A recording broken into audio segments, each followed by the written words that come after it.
বরাবরের মতো আবারও হাজির হয়েছি নতুন একটি রেসিপি নিয়ে। আজকে তৈরি করে দেখাবো মজাদার তিলকুড়ি পিঠা।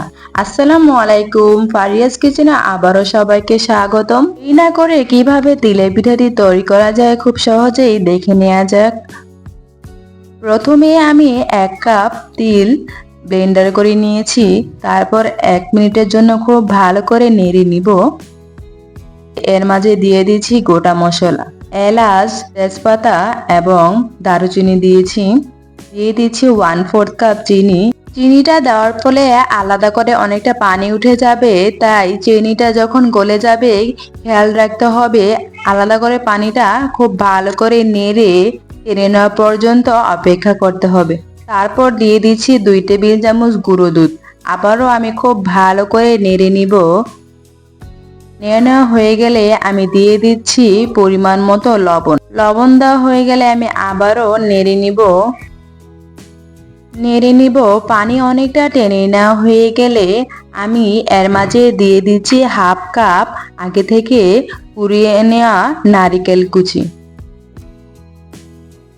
এবার আমি 1 মিনিটের জন্য খুব ভালো করে নেড়ে মিশিয়ে নিব। তৈরি করা হয়ে গিয়েছে আমার তিলের নারিকেল পুর।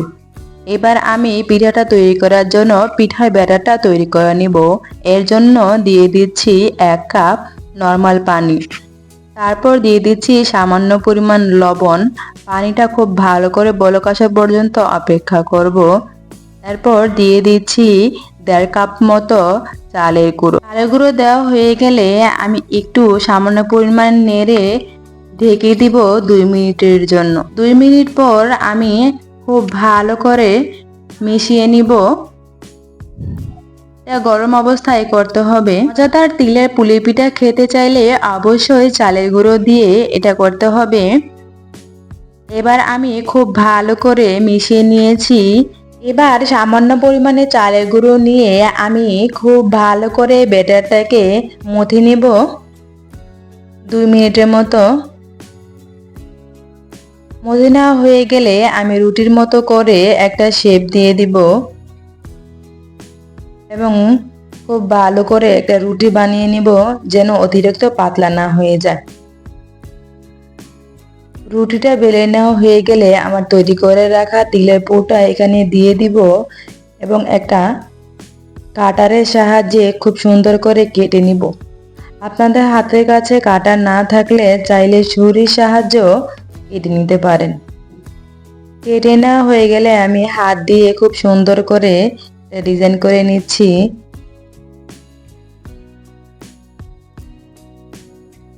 এভাবে করে সবগুলো পিঠা আমার তৈরি করা হয়ে গিয়েছে।